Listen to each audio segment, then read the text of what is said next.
Bismillahirrahmanirrahim. Assalamualaikum warahmatullahi wabarakatuh. Alhamdulillah, Allahumma sholli ala sayyidina Muhammad. Melanjutkan tentang masalah tayamum. Kita masuk sekarang kepada kesunahan-kesunahan yang bisa kita dapatkan ketika akan melaksanakan tayamum. Apa saja? Bismillahirrahmanirrahim. Wa sunanhu salah satu asy'ah. Jadi ada 3 perkara yang bisa kita lakukan untuk mendapatkan kesunahan ketika melaksanakan tayamum. Yang pertama, at-tasmiyatuh, membaca basmalah, membaca bismillahirrahmanirrahim ketika akan melaksanakan tayamum, maka kita akan mendapatkan pahala. Kemudian yang kedua, wa taqdimul yumna 'alal yusra, yaitu mendahulukan yang kanan dari yang kiri. Tentunya ini ditentukan kepada tangan, karena wajah itu dianggap satu. Jadi mendahulukan yang kanan dari yang kiri, maka kita akan mendapatkan pahala. Wal muwalah, dan kemudian terus menerus, artinya sesudah wajah itu langsung tangan ketika tayamum, bukan bertayamum wajah kemudian masih bermain kelereng misalnya, maka kemudian setelah bermain kelereng kemudian bertayamum tangan. Itu tidak muwalah namanya. Jadi kalau berniat muwalah dan tahu bahwa ini sunnah, maka akan mendapatkan pahala. Kemudian kita akan masuk kepada hal-hal yang bisa membatalkan tayamum. Apa saja? Bismillahirrahmanirrahim. Walladzi yubtilut tayammumah salah satu asy'ah. Ada 3 perkara yang bisa menyebabkan tayamum itu menjadi batal. Ma'abtalah al-wudu. Yang pertama yaitu sesuatu yang bisa membatalkan terhadap wudu. Jadi wudu itu batal dengan perkara-perkara itu, maka tayamum juga pun bisa batal. Seperti halnya bersentuhan lawan jenis yang sama-sama besar, maka itu juga tayamum menjadi batal. Atau keluar dari sabilain kubulan dubur juga di wudu batal, maka di tayamum juga batal, dan seterusnya.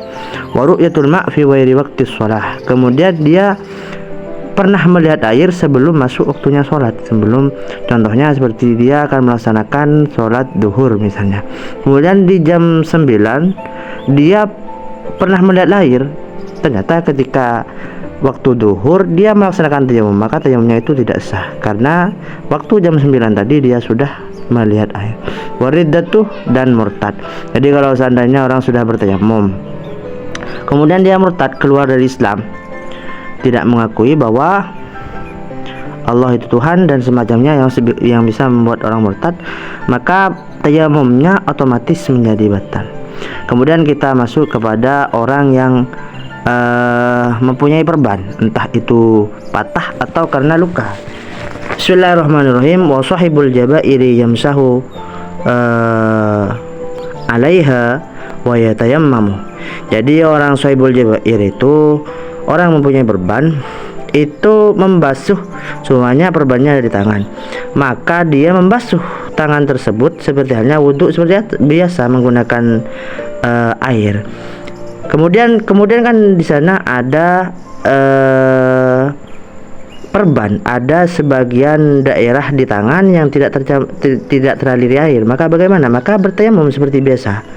Ketika sudah nyampe ke tangan, muka sudah air, menggunakan air, dan tangan itu kan sudah ada sebesar koin semuanya, maka yang sebesar koin itu penyempurnanya dengan melaksanakan tayamum. Niat tayamum seperti biasa, muka, kemudian melakukan tayamum tangan, dan tentunya itu dilakukan ketika sudah kering tangan itu agar tidak kotor.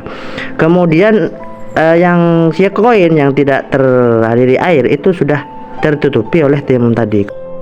Kemudian wala wa yatammu wa yusalli wala i'adati alaihi in kana wat'uha ala tahun. Jadi di sini dijelaskan bahwa kalau peletakan perban itu dalam keadaan suci, artinya punya wudu, maka sholat itu tidak perlu diulangi lagi.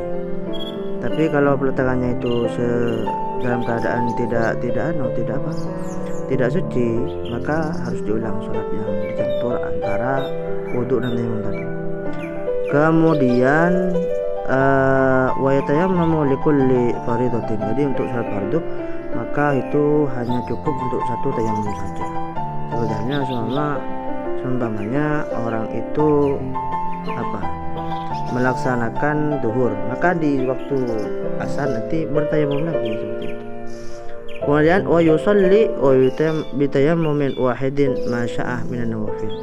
Kalau untuk salat sunnah itu cukup mengambil di tayamum yang fardu itu sudah cukup. Sebenarnya kita bertayamum untuk melaksanakan salat duhur semuanya. Maka untuk salat ba'da duhri yang 4 rakaat itu maka tidak usah bertayamum lagi. Terima kasih, semoga manfaat. Assalamualaikum warahmatullahi wabarakatuh.